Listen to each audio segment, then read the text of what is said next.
ሰላም የተከበራችሁ የቤትና ዩቲዩብ ቻናል ተከታታዮች እንደምን ሰነበታችሁ። በዛሬው ፕሮግራማችን በሳይክል ከአዲስ አበባ ተነስቶ የ19 ቀናት ጉዞ ካደረገ በኋላ አክሱም ከተማን ከደረሰ ወጣት ጋር ቆይታ የምናደርግ ይሆናል። እንድትከታተሉን እንጋብዛለን።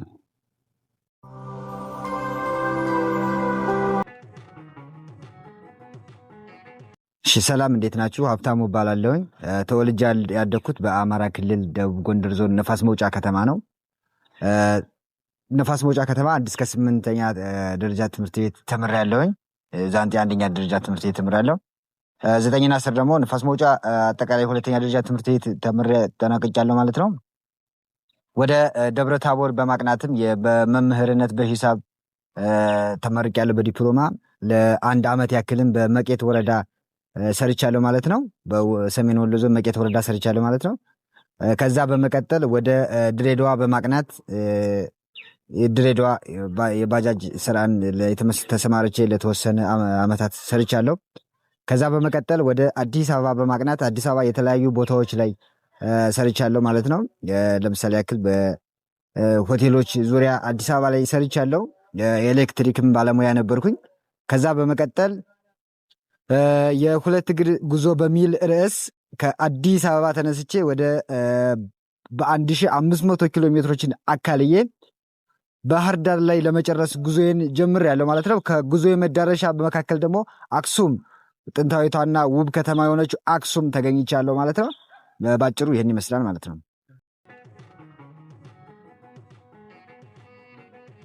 እሺ፣ የጉዞዬ ዓላማ በዋነኛነት ኢትዮጵያ ሀገራችን ታሪካዊና ጥንታዊ ሀገር ነች። እሷን ማወቅ ነው። በመጽሐፍ በተለያዩ ሚዲያዎች ነው የምናውቃት። ግን በይበልጥ እንደዚህ ቀርቦ ሀገራችንን ማየት ማወቅ ስለምፈልግ ምርጫዬም ስለሆነ እሱ ነው ትልቅ ዓላማዬ ማለት ነው። ያነሳሳኝ እውነት ለመናገር ያነሳሳኝ በብስክሌት አልነበረም። የበጀቱ ጉዳይ ነው እንጂ ወደ ብስክሌት የወረደው ሀገራችንን በመኪና ነበር ለመዞር የመጀመሪያ እቅዴ። የበጀትን ጉዳይ ፋይናንስ ጉዳይ ይዞኝ እንጂ ወደ ብስክሌት ዙር ያለው ለብስክሌት ደግሞ ጉዞ እንዲያነሳሱኝ አንዳንድ ሰዎች አሉ። ከነዛ መካከል ዩቲዩበሮች፣ ቲክቶከሮች አሉ። የእነሱን በማየት በብስክሌት ጉዞዬን ጀምሬያለሁ ማለት ነው።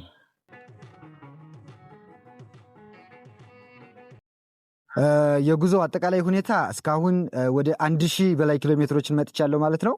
የጉዞ ሁኔታ እጅግ በጣም ደስ የሚል ነበረ። እኔም ያው እየተማርኩበት ነው የመጣሁት። እጅግ በጣም አስተማሪ ጉዞ አድርጌያለሁኝ። የተለያዩ ማህበረሰቦችን አግኝቻለሁኝ። መላ የኢትዮጵያ ክፍሎችን ለማካለል እቅድ አለኝ። ከነዛ መካከል 1000 ኪሎ ሜትሮችን ስጓዝ እጅግ በጣም ፈታኝ ለአስጨራሽ ነገሮችም አጋጥመውኝ ነበረ። እነሱን ለመወጣት ያደረግኩት ጥረት እንዳለ ሆኖ ጉዞ ግን ከ60 እስከ 100 ኪሎ ሜትሮችን እነዳለሁ። በ19 ቀን ነው አክሱም የገባሁት ማለት ነው። እጅግ በጣም አሪፍ ጉዞ ነበር። የጉዞ ሁኔታ በደረስኩባቸው አካባቢዎች ከህብረተሰቡ ጋር ያለኝን የሰላምታ መለዋወጥ፣ የሻይ ቡና የመጠጣት የእነሱን እንትኖች አደርጋለሁ እና ስለ አጠቃላይ ስለ አረፍኩበት ቦታ መረጃ ማወቅ ስላረፍኩበት ቦታዎች አንዳንድ ጥያቄዎችን ለማህበረሰቡ በማቅረብ የደረስኩበትን ሀገር ማወቅ። ኖርማል ጉዞ ዝም ብሎ ኖርማል ጉዞ ብቻ ሳይሆን ዲቴል ስለ ሀገሪቱ ማወቅ ስለሆነ ዋና ዓላማዬ ከማህበረሰቡ ጋር አሪፍ ግንኙነት አለኝ ብዬ አስባለሁ። የሻይ ቡና ፕሮግራም ነበረኝ። በደረስኩባቸው ቦታዎች በሙሉ እጅግ በጣም አሪፍ አቀባበል ያደርጉልኝ ነበረ። በመንገዴ ላይ ከልጆች ጋር ከትምህርት ቤት ተማሪዎች ጋር እጅግ በጣም የጠበቀ ግንኙነት ነበረኝ። ተማሪዎች ያጅቡኝ ነበረ። ተማሪዎች እነዚህን ምልክቶች ሲያዩ፣ የኢትዮጵያን ምልክቶች ሲያዩ እጅግ በጣም በደስታ ነበር ሲያዩአቸው የነበሩት። አብዛኞቹን ቦታዎች ያውቋቸዋል ሙሉን ማለት ይቻላል። እና ድጋፍም ነበረ። አይዞ በርታ ጠንክር የሚል ድጋፍ ነበረ። አሪፍ ነበረ። እሺ፣ የጉዞ አስቸጋሪ ወቅቶች ነበሩ። በጉዞ ላይ አስቸጋሪ ወቅቶች ነበሩ። ከነዛም አንዱ የብስክሌት ብልሽት አጋጥሞ የነበረ መንገድ ላይ። እሱን አልጠበቅኩም ነበር እውነት ለመናገር። እሱ የብስክሌት ብልሽቱ እጅግ በጣም ፈታኝ ነበረ። ከሰዓትም አንጻር አመሻሹን ነበረ ወደ ከተማ መግቢያ ላይ ብልሽት ያጋጠመኝና እሱ ላይ ቻሌንጅ ነበረው። በጣም ከባድ ነበረ። ለመጠገን ሙከራ አድርጌ ነበር፣ ግን ከአቅም በላይ ስለሆነ ረዥም ኪሎሜትሮችን በእግሬ ለመንዳት እየገፋው ለመሄድ ትብያለሁ ማለት ነው። በጉዞ ላይ ጉዳትም አጋጥሞ ነበር፣ የተወሰነ ጉዳት አጋጥሞ ነበር። እንደምትመለከቱት እግሬ ላይ ቁስል ይታያል። ይህም የሆነው ከአዲ ጉዶም የምትባል ከተማ ላይ ከአዲ ጉዶም ወደ መቀሌ በማደርገው ጉዞ እጅግ በጣም ንፋሳማ ቦታ ነበረና ንፋሳማ ቦታ ስለነበር እሱ ላይ ተጽዕኖ ፈጥሮብኛል እና እኔም ላይ የመውደቅ አደጋ ደርሶብኝ ነበረ። ወድቄ እንደምትመለከቱት ቁስል ተፈጥሯል ማለት ነው። የቆዳ መላላጥ ደርሶብኝ ነበረ በሙቀቱ ምክንያት። የቆዳ መላላጥ ከደብረ ሲና ስወርድ ወደ ሸዋሮቢት ስገባ እኔ ከለመድኩት ከአዲስ አበባ ካለው አየር ንብረትና ከሸዋሮቢት ያለው አየር ንብረት እጅግ በጣም ይለያይ ነበርና በሙቀት ምክንያት የቆዳ የመነሳት እንትን ገጥሞታል። የመነሳት እና አዲስ ቆዳ ነው ይሄ አዲስ ቆዳ የመተካት እንትን ገጥሞታል። ብዙ ቻሌንጆች አሉ። የጉዞ ገጠመኝ እጅግ በጣም ደስ የሚል ገጠመኝ አለኝ። ጉዞ ላይ ማለት በጉዞ ስመጣ ከገጠር እናቶች ጋር የመገናኘት ከገበያ ውለው የመገናኘት እድሉ ገጥሞኝ ነበርና እየገፋው ነበር። ድንገት ዳገት ላይ ነበር ያገኟቸውና እየገፋው አገኙኝና ለምን በትራንስፖርት አትሄድም፣ በመኪና ለምን አትሄድም አሉኝና እኔ የመጣሁበትን ጉዞ ላስረዳቸው ሞከርኩኝ። የጀመርኩት በብስክሌት ነው እና ማለቅም ያለበት በብስክሌት ነው ምናምን ስለው እና ቀድሞ ያዘኑልኝ ማለት ሙሾ የወረደልኝ አይነት ነገር ነው የተሰማኝ። ሁሉም ሲያዝኑልኝ ነበረ። ይሄን ያክል ከአዲስ አበባ መጥተህ ነው እጅግ በጣም ረዥም ኪሎ ሜትር እኮ ነው እንዴት መጣኸው ምናምን ሲሉኝ ነበር። የእናቶች ድጋፍም ነበረ። እሱ በጣም ደስ የሚል ጊዜ ነበረ።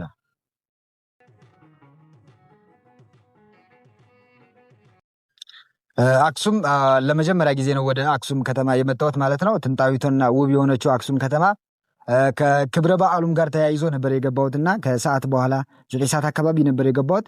እጅግ በጣም ደስ የሚል ድባብ ነበረው የደረስኩበት ሰዓት። ሰው እንግዳ ተቀባይ ነው በጣም። አክሱም የጥንት ስልጣኔ የመጀመሪያ ስልጣኔ ከተማ ነች አክሱም። እጅግ ውብ እጅግ የምታምር ብዙ ኪነ ጥበብ ያለባት ከተማ ነች። እጅግ በጣም ደስ ብሎኛል አክሱምን በማየቴ። ሰው እንግዳ ተቀባይ ነው እጅግ በጣም። በጉዞ አጠቃላይ ያስተዋልኩት እንግዳ ተቀባይ ማህበረሰብ መኖሩን ነው ያስተዋልኩት። አክሱም እጅግ በጣም ደስ የምትል ከተማ ነች። አብዛኛውን ቦታዎች ዙሬ ለማየት ታድያለሁኝ። እድለኛም ነኝ አክሱም በማየቴ። ያው አክሱም ጥንታዊትና ውብ ከተማ ነች። የታሪክ መነሻ የስልጣኔ ከዓለም ላይ አሉ ከሚባሉ ስልጣኔዎች አንዱ አክሱም ነች። ከአራቱ ስልጣኔዎች አንዱ የአክሱም ስልጣኔ ነበርና ለኢትዮጵያ ለአሁኗ ለዘመናዊ ኢትዮጵያ የአክሱም ስልጣኔ ትልቅ መሰረት ጥሏልና ማንም ሰው አክሱምን ማየት አለበት ብዬ አስባለሁኝ። አሁን ላይ ደግሞ ለመጎብኘት ሀገርን ለማየት እጅግ በጣም ቀላል ነው። ትራንስፖርቴሽን መጠቀም ይቻላል እና አክሱምን ማየት እጅግ በጣም እድለኛ ነኝ እኔ አክሱምን በማየቴ። ማንኛውም ሰው አክሱም ማየት አለበት ብዬ አስባለሁኝ። ከማህበረሰቡ ጋር ያለኝ ግንኙነት እጅግ በጣም ደስ ይል ነበረ። የአክሱም ማህበረሰብ ከእንግዳ ተቀባይነቱ ባሻገር ያለውን ታሪክ ለማስተላለፍ ያለውን ታሪክ ለመንገር እጅግ በጣም አሪፍ ነበረ ማለት ይቻላል።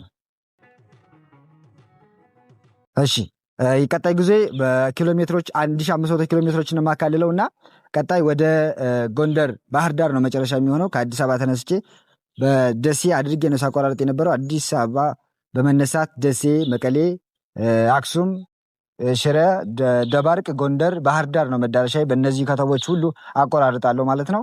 እጅግ በጣም የነበረኝ ኪሎ ሜትር አሁን 1/3ኛውን ጨርሻለሁ ማለት ይቻላል። ከ1000 ኪሎ ሜትር በላይ በብስክሌት ነድቻለሁኝ። 500 አካባቢ ኪሎ ሜትሮች ይቀሩኛል። እነሱንም ለማቆራረጥ ዝግጅቴን ጨርሻለሁ ማለት ነው። የቀጣይ መዳረሻ የሚሆነው ባህር ዳር ሲሆን የባህር ዳር ማህበረሰብ ያው እንመጣለን ለማለት ያክል ነው። በጉዞ ባሳለፍኳቸው እንትኖች እጅግ በጣም ብዙ ቻለንጆች ይገጥሙኛል። ከነዛ መካከል አንዱ የአልጋ የማጣት ችግር አጋጥሞኝ ነበረ። እሱንም ወደ ቤተክርስቲያን ተጠግቼ የማደርና በዛ የማሳለፍ አልጋ ከተማ ላይ የአልጋ የማጣት ችግር አጋጥሞኝ ነበርና ቤተክርስቲያን ላይ አድር ያለሁኝ እሱ አንድ ቻለንጅ ነበር እና በምደርስባቸው ከተሞች በሙሉ የገጠር ከተሞች ለእኔ የሚመከሩ ምግቦችን የማጣት ፍራፍሬዎችን፣ አትክልቶችን እሱን የማጣትና ረዥም ኪሎ ሜትሮችን ፍራፍሬዎችን ለእኔ የሚመከሩ ምግቦችን ለጉዞ የሚሆኑ ምግቦችን ተሸክሞ የመሄድ እንትን ነበረ። እሱ በጣም ትልቅ ቻለንጅ ሆኖብኝ ነበር። ወደፊት ብዙ ነገሮችን እጠብቃለሁኝ። ያው ድጋፍ እስካሁን የተወሰነ ድጋፍ ተደርጎልኛል በግለሰብ ደረጃ እንጂ እንደዚህ በመንግስትም በተለያዩ ተቋማትም የተደረገልኝ ድጋፍ የለም እስካሁን። ያንዳንዱን ኪሎ ሜትር በግሌ ነው ስጓዝ የነበረው። ይህንንም ሳደርግ እጅግ በጣም ብዙ ወጪዎችን አውጥቻለሁኝ። ኢብን ከአልጋ ከምግብ ከተለያዩ ነገሮችን አውጥቻለሁ ማለት ነው። እኔም በደረስኩባቸው ቦታዎች ታሪካዊ ቅርሶችን ለመግዛት ለማስቀረት ማስታወሻዎችን ለማስቀረት ፈልግ ነበረ። ግን ከበጀት አንጻር እነሱን እያደረግኩ አይደለም። እጅግ በጣም ፋይናንስ ድጋፍ ያስፈልገኛል። ወደፊትም አሁን ቀሪ ኪሎሜትሮች ስላሉኝ የፋይናንስ ድጋፍ ቢኖር ደስ ይለኛል። እሱን እጠብቃለሁኝ። እስካሁን ግን የተደረገልኝ ድጋፍ በግለሰብ ደረጃዎች ተደርገውልኛል። ግን በቂ አይደለም። ለእኔም ያን ያክል እንትን ድጋፉ ጥቅም የሰጠኝ ይከብዳል። ብዙዬን ከመጀመሪያ በፊት እውነት ለመናገር ብዙ የድርጅቶችን ለማናገር ሞክሬ ነበር አዲስ አበባ ላይ እና በደረስኩባቸው ከተሞች በሙሉ ለማናገር ጥረት አድርጌ ነበረ። ያው እሱ ጥረቶች አልተሳኩም። ያው በግሌ ነው እስካሁን እየተንቀሳቀስኩ ያለሁት። እጅግ በጣም ፈታኝ ጊዜዎችን አሳልፍ ያለሁኝ። ከነዛም መካከል የምግብ ገንዘብ እስከ ማጣት ድረስ ደርሼ ነበረ። እውነት ለመናገር አንዳንድ ቦታዎች ላይ የምግብ የምገዛበት የማጣት እንትኖች አጋጥመውኝ ነበር። እነሱን ቻሌንጆች ሁሉ አለፍ ያለሁኝ። አሁን ግን ከመቼውም ጊዜ በላይ ድጋፎች ያስፈልጉኛል። እውነት ለመናገር ድጋፎች ያስፈልጉኛል። የትኛውንም አይነት ድጋፍ ለመቀበል ዝግጁ ነኝ። ብስክሌቴ እንደምትመለከቱት እጅግ በጣም አይመከርም፣ ለጉዞ የሚመከር ብስክሌት አይደለም። ብስክሌትም ብታግዙኝ እጅግ በጣም ደስ ይለኛል። ለጉዞ የሚመከር አይነት ብስክሌት አይደለም። አይቨን 1500 ኪሎ ሜትሮችን እጓዛለሁ ብዬ የተነሳሁት በዚህ ብስክሌት ነው እንደምትመለከቱት። ይህ ብስክሌት ደግሞ ለጉዞ አይመከርም፣ ጭራሽ አይሆንም። ከቦታ ቦታ ለመንቀሳቀስ የሚሆን ብስክሌት አይደለም። ግን ከወጪ አንጻር ከበጀት አንጻር በዚህ ነው 1000 ኪሎ ሜትሮችን የመጣሁት። ተጨማሪ ኪሎ ሜትሮች የሚሄደው በዚህ ነው እና ድጋፍ የምታደርጉልኝ ነገር ካለ እሱን እንትን እላለሁ። ወደፊት ትልቅ ቦታ ላይ ይደርሳለሁ ብዬ አስቤያለሁ። ግን የእናንተ ድጋፍ ያስፈልገኛል። አሁን እንደምትመለከቱት ከጀርባዬ እንደምትመለከቱት እነዚህ ታሪካዊ ቦታዎች ናቸው። ሙሉ የኢትዮጵያ ታሪካዊ ቦታዎች ናቸው። ከጀርባም አለ። እነዚህን ለማስተዋወቅ በበኩሌ ጥረት አድርጌያለሁ። ያው አብዛኞቹ ቦታዎች እንደምታውቋቸው ናቸው፣ የኢትዮጵያ ታሪካዊ ቦታዎች ናቸው። እነዚህን ታሪካዊ ቦታዎች በህይወት እያለን ማየት አለብን። ይሄ ግዴታችንም ነው፣ ታሪካችንም ነው፣ ባህላችንም ነው። እነዚህን ቦታዎች እኔ አብዛኞቹን የማየት እድሉ አግኝቻለሁ። በሱም ደስተኛ ነኝ። ወደፊትም የማያቸው ቦታዎች ይኖራሉ ማለት ነው። ይህ ጉዞ 4 ምዕራፎች አሉት ማለት ነው። የመጀመሪያውን ምዕራፍ ጀምረናል ማለት ነው። እያንዳንዱን ክፍሎች ከፍለን ጉዞ አድርገናል ማለት ነው። የመጀመሪያው ምዕራፍ 1500 ኪሎ ሜትሮችን የማካለልና ቀሪ 3 ምዕራፎች የሚቀሩን ይሆናል ማለት ነው። በአራቱ ምዕራፎች አጠቃላይ ኢትዮጵያን የመጎብኘት የመዞር የማየት የማስተዋወቅ እቅድ አለን። ከነዛም መካከል አንደኛውና ትልቁ የተባለው ትልቁን ኪሎ ሜትር የሚሸፍነው የመጀመሪያው ምዕራፍ ነበረ። እሱን ያው አክሱም ደርሰናል ማለት ነው። ከአዲስ አበባ ተነስተን አክሱም ደርሰናል። ይህ እውነት ነው። እውነት እያንዳንዷ ኪሎ ሜትሮች በብስክሌት የተሄደባት እያንዳንዷን ኪሎ ሜትር በብስክሌት ያደረግኩት ጉዞ ነው። እንደምታዩት 1500 ኪሎ ሜትር በብስክሌት መንዳት እጅግ በጣም ከባድ ነው። ለማመን የሚከብድ አይነት ስሜት አለው። አሁን ደግሞ ባለችበት ሀገራችን ባለችበት ሁኔታ 1500 ኪሎ ሜትሮችን መንዳት እጅግ በጣም ከባድ ሊመስል ይችላል። ያው እኔ ግን አሳክቼዋለሁ። ያው እስከ አክሱም ድረስ በብስክሌት መጥቻለሁ ማለት ነው። ያለፍኩባቸው ከተሞች ያስቀረዋቸው ምስሎች አሉ። በዛም አጋጣሚ ቲክቶክም ገጽ አለኝ። በዛ ያጋራውኝ ነው የደረስኩባቸው ማንኛውም ቦታ። እውነት ለመናገር ግን በብስክሌት ይነዳል። ኢትዮጵያ መልክዓ ምድሯ አሪፍ ነው። አየሯ ደስ ይላል። ማህበረሰቡ እጅግ በጣም ደስ የሚል አቀባበል አለው እና የእውነት 1500 ኪሎ ሜትሮችን አካል ያለውን ከነዛ መካከል 1000ን እስከ አክሱም ያለውን ኪሎ ሜትር በብስክሌት ነው የመጣሁት። ይሄ ሪል ነው፣ የሚታይ የሚዳሰስ የሚጨበጥ ነገር ነው።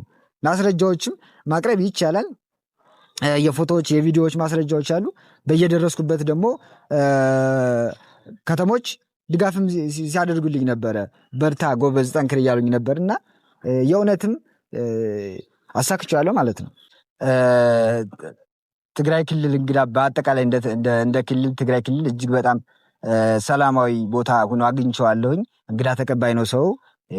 የተሻለ በአንጻሩ ካየኋቸው ቦታዎች ሰላማዊ የሆነ ቦታ ሆኗል። ሰው ማህበረሰቡ እንግዳ ተቀባይ ነው። እጅግ በጣም እንግዳ ተቀባይ ነው። ሰው አክባሪ ነው። እኔ እንደ ልጅ ተንከባክበው እጅግ በጣም ተንከባክበውኛል ማለት ይችላለሁ። ማንም ሰው ትግራይን መጥቶ መጎብኘት አለበት ብዬ አስባለሁ። የቲክቶክ ገጽም አለኝ። ሀብታሙ የሁለት እግር ጉዞ ይላል በአማርኛ። ሀብታሙ የሁለት እግር ጉዞ ይላል። ያው ቫይራል አልወጣም ብዙም፣ ግን ጀማሪ ቲክቶክ ገጽ ነው። እሱንም አበረታቱኝ። ላይክ፣ ሼር፣ ኮሜንት እየጻፋችሁ አበረታቱኝ። ወደፊት ገና አካልላለሁ ብዙ ኪሎ ሜትሮችን ይሄዳለሁ ስላልኩኝ ያው የእናንተ ድጋፍ እጅግ በጣም ያስፈልገኛል ማለት ነው። ያው አበረታቱኝ። እሺ፣ አመሰግናለሁ።